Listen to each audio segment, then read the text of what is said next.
Tras el bombardeo japonés a Pearl Harbor, el 7 de diciembre de 1941, los barcos de la flota asiática de Estados Unidos se unieron al comando American British Dutch Australian, un mando aliado unificado. Se les encomendó intentar detener el avance de la poderosa Armada Imperial japonesa. Para mayo de 1942, casi la mitad de los barcos de la flota asiática de Estados Unidos habrían sido hundidos, incluyendo el barco más grande de la flota, el crucero pesado United States Ship Houston.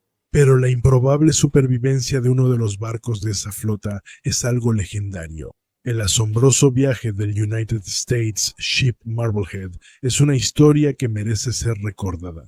Los barcos clase Omaha surgieron en 1915 al decidir que Estados Unidos carecía de un crucero explorador rápido. Estos cruceros ligeros estaban destinados a explorar para las flotas de acorazados y estaban lo suficientemente armados para enfrentarse a cualquier destructor y contrarrestarlos. El United States Ship Omaha, primer barco de la clase, se puso en grada en 1918 y no se comisionó hasta 1923.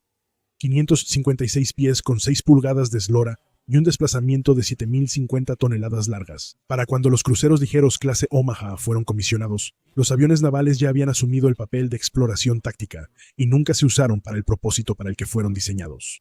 En su lugar se usaron como escoltas, con 12 cañones de 6 pulgadas que ofrecían un gran volumen de fuego. Al inicio de la Segunda Guerra Mundial, estos barcos eran los cruceros estadounidenses más antiguos aún en servicio.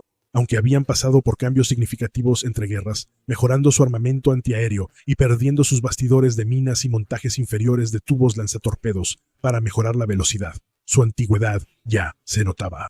Los cruceros clase Omaha fueron relegados a roles secundarios, sirviendo donde era poco probable un gran enfrentamiento en superficie. Sin embargo, los barcos de la clase participaron en la guerra desde el inicio. El Detroit y el Raleigh estaban en Pearl Harbor el 7 de diciembre. El Raleigh fue torpedeado en el costado de babor, pero se mantuvo a flote y volvió al servicio en febrero. El Detroit fue uno de solo 3 grandes buques de superficie que lograron salir del puerto durante el ataque. Pero uno de sus barcos gemelos también fue lanzado casi de inmediato al fragor de la guerra, a casi 6.000 millas de distancia. El United States Ship Marblehead fue el penúltimo crucero ligero clase Omaha en servicio, comisionado en septiembre de 1924 y nombrado por la ciudad de Marblehead, Massachusetts. Durante el periodo de entreguerras, sirvió en las flotas del Atlántico, Pacífico y viajó por el río Yangtze en China. En 1938 fue asignada a la flota asiática en Cavite, Filipinas. A fines de 1941, la flota asiática de Estados Unidos era pequeña y su principal fuerza eran 29 submarinos. Su flota de superficie tenía solo 2 cruceros, el pesado 13 antiguos destructores clase Clemson, de 4 chimeneas. La flota contenía varios otros buques, incluyendo el dragaminas United States Ship Tanager y el buque nodriza de submarinos United States Ship Pigeon, ambos temas de episodios anteriores de El Chico de la Historia. El almirante Thomas Hart, comandante en jefe de la flota, recibió autorización para trasladarla al Océano Índico si estallaba una guerra con Japón. El diario de guerra del Marblehead indica que Hart usó su discreción el 24 de noviembre y envió al Marblehead a Borneo para esperar órdenes. El 8 de diciembre, mientras ella estaba en el otro lado de la línea internacional de cambio de fecha, recibió un mensaje de que Japón había iniciado hostilidades, aunque en Hawái aún era 7 de diciembre. Actúen en consecuencia. El estallido de la guerra unió apresuradamente a los aliados, y el presidente de Estados Unidos, Franklin Delano Roosevelt, y el primer ministro británico, Winston Churchill, se reunieron en Washington, Distrito de Columbia, el 22 de diciembre. En esa conferencia, se decidió crear el Mando Supremo Aliado para las fuerzas aliadas en el sudeste asiático, llamado Comando Americano Británico Holandés Australiano, oficialmente formado el 1 de enero de 1942.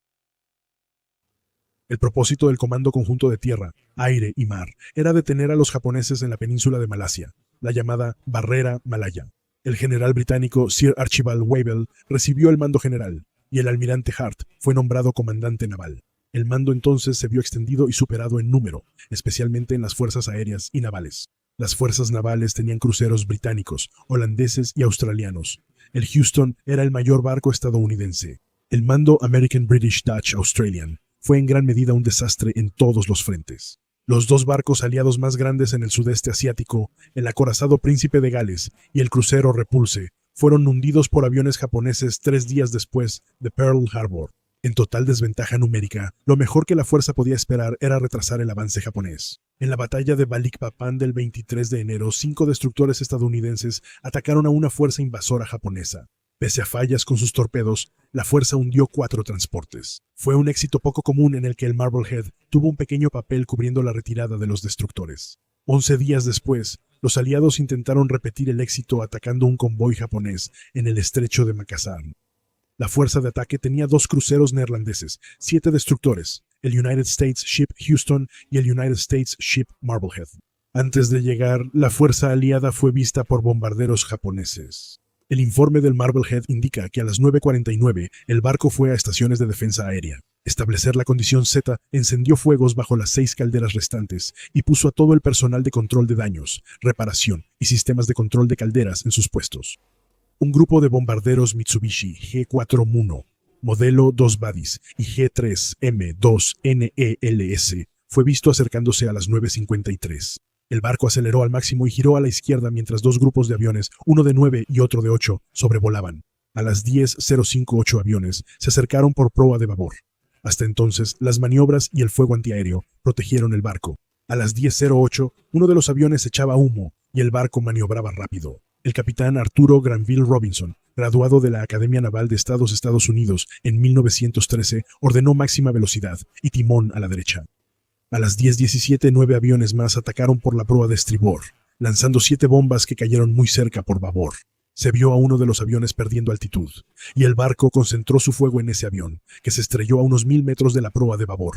La suerte del barco terminó a las 10:47 en otro ataque. 7 aviones pasaron y lograron 2 impactos de bomba. Otra explosión cercana levantó el barco completamente hacia arriba y a estribor, causando daños submarinos desconocidos. El daño fue extenso. Hubo incendios en el centro y popa del barco. Se perdió comunicación. Falló el giróscopo y la torreta trasera quedó inutilizada. Estaba escorada a estribor y hundiéndose de proa. Lo más preocupante era que el timón estaba trabado a la izquierda y el barco sin control de dirección. 15 hombres murieron o quedaron heridos de muerte, y 85 más resultaron heridos, incluido el comandante Guillermo Goggins, quien tuvo graves quemaduras y una herida en la cabeza. Tener el timón trabado en un ataque aéreo es malo. Uso los motores, apago estribor y pongo babor al máximo. El barco giraba en círculos cada vez más grandes, mientras el oficial de control intentaba liberar el timón dañado. Los japoneses siguieron atacando, logrando impactos cercanos y dañando otros barcos. El Houston fue alcanzado, inutilizando su torreta 3 y causando 45 bajas. El grupo estaba muy dañado para seguir y fue llamado de regreso. El Marblehead sufrió graves daños. Un impacto bajo la proa abrió un agujero de casi 1 metro por 3, inundando el compartimiento de municiones delantero. Esto pudo ser un golpe de suerte, pues la pólvora mojada era menos probable que explotara. La segunda bomba destruyó la sala, la enfermería, los camarotes de oficiales y causó graves incendios. También hubo suerte, porque si hubiera caído más hacia popa, pudo golpear el tanque de combustible, causar una explosión y posiblemente perder el barco. El golpe en la popa dañó los motores de dirección. Había una amenaza inmediata porque varias latas de pólvora llevadas al comedor para la torreta de popa ahora estaban en llamas. El equipo de control de daños arriesgó sus vidas al retirar la pólvora antes de que explotara. Se inundaron 26 compartimentos y 8 más tenían filtraciones. Aunque no se pudo restaurar el timón de inmediato, los ingenieros lograron reducir el ángulo del timón a 9 grados, suficiente para que el barco pudiera maniobrar usando sus motores.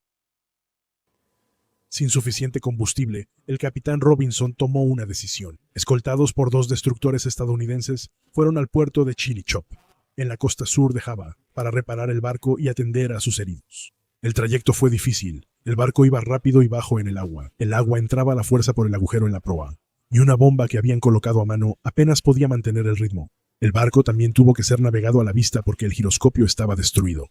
Por la mañana, hubo un ataque aéreo japonés bajo el destructor. El United States Ship Paul Jones probablemente iba al Marblehead, pues los cruceros Omaha y los destructores clase Clemson tenían perfiles similares. El destructor logró evitar daños. El Marblehead llegó a Chillichop el 6 de febrero por la mañana. Los heridos fueron evacuados y puestos, junto con los heridos del United States Ship Houston, al cuidado de un médico naval llamado Dr. Corridon M. Wassell.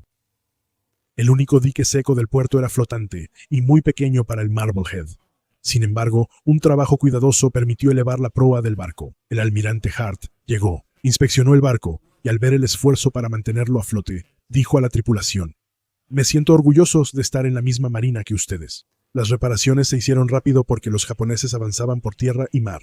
El capitán Robinson informó que los hombres dormían 3 horas al día. La comida era un caos porque las etiquetas se borraron y el menú se desconocía hasta abrir las latas. El muelle tapó el agujero en la proa, pero no tenía instalaciones para reparar el mecanismo de dirección dañado. El 12 de febrero Robinson decidió zarpar para evitar a los japoneses. Las reparaciones hicieron lo posible, escribió el capitán. Estamos listos, pero eso no dice mucho. Este lugar se está poniendo peligroso. El puerto finalmente cayó ante los japoneses el 7 de marzo, poniendo fin de manera efectiva a la resistencia aliada en Java. El Marblehead no tuvo más opción que buscar un puerto aliado donde pudiera recibir reparaciones completas. Zarpó hacia la colonia británica de Ceilán, que Robinson describió como a 4.000 millas hostiles. Solo nos separaba la esperanza de no ser atrapados por la marina japonesa. El viaje comenzó el viernes 13 de febrero de 1942. El inicio no fue bueno. Se rompió la cuerda del remolcador al salir del puerto. Cuando el remolcador intentó moverse para volver a sujetar la cuerda, ambos chocaron, y el remolcador abrió un agujero que inundó el único compartimiento en la proa que no estaba ya inundado. El Marblehead no estaba fuera de peligro. Si un destructor japonés la encontraba con la popa inutilizada, sería un blanco fácil. Y debido a sus daños, existía una posibilidad muy real de que pudiera partirse en dos. Incluso un tifón leve podría hundir fácilmente el barco. En ocasiones, escribió el capitán, la tripulación se mantenía únicamente por el poder y la calidad de las blasfemias del jefe contramaestre Anderson. El Marblehead llegó a Ceilán el 21 de febrero, pero no pudo detenerse porque 2 portaaviones japoneses amenazaban la zona. Para reparaciones, el Marblehead ahora tendrá que cruzar el Océano Índico, dirigiéndose hacia Sudáfrica en alta mar. Improvisaron un sistema que les dio control limitado del timón y evitó forzar las turbinas usadas para maniobrar. El maltrecho barco llegó a Durban, Sudáfrica, el 13 de marzo, además de advertencias sobre la seguridad y una orden de que el comportamiento de todas las fiestas Liberty fuera ejemplar. Las autoridades locales advirtieron a la tripulación que el whisky sudafricano tiene el doble de graduación que el whisky inglés. El licor clandestino local es prácticamente veneno, pero la cerveza local es excelente. Durban, sin embargo, tampoco tenía un dique seco adecuado para un barco del tamaño del Marblehead. Tuvo que viajar de nuevo a Simonstown, en el extremo sur de Sudáfrica, Cabo Occidental. En el camino, el barco que había soportado tantas pérdidas perdió a 2 tripulantes más que sucumbieron ante gases tóxicos en la Sentina. Al llegar, la tripulación había navegado el barco gravemente dañado unas 8.000 millas náuticas, muchas en aguas enemigas. En Simonstown, el barco recibió la visita de la famosa mascota del puerto, Abel Seaman. Solo fue una molestia. Después de 23 días en dique seco, el Marblehead fue reparado y zarpó a través del Atlántico rumbo a casa.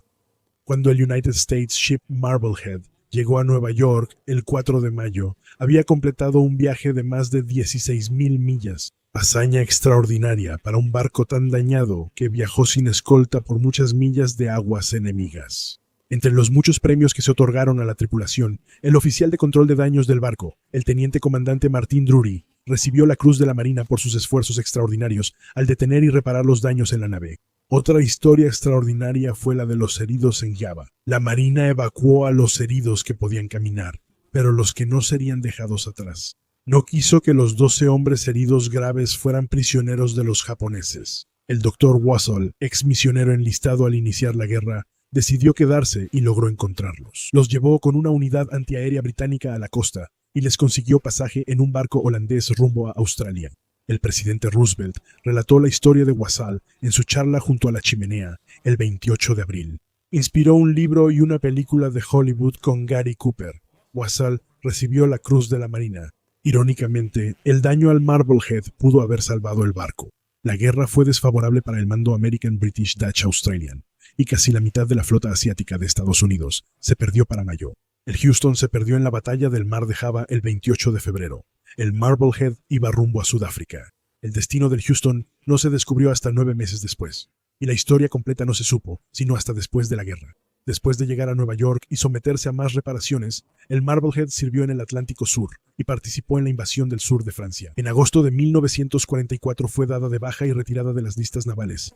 En 1946, Espero que hayas disfrutado este episodio del Chico de la Historia, fragmentos breves de historia olvidada de 10 a 15 minutos. Y si te gustó, por favor haz clic en el botón de pulgar arriba. Si tienes preguntas, comentarios o sugerencias para futuros episodios, por favor escríbelos en la sección de comentarios. Con gusto responderé personalmente. Sigue a El Chico de la Historia en Facebook, Instagram, Twitter y checa nuestra mercancía en teespring.com. Si quieres más episodios de historia olvidada, solo tienes que suscribirte.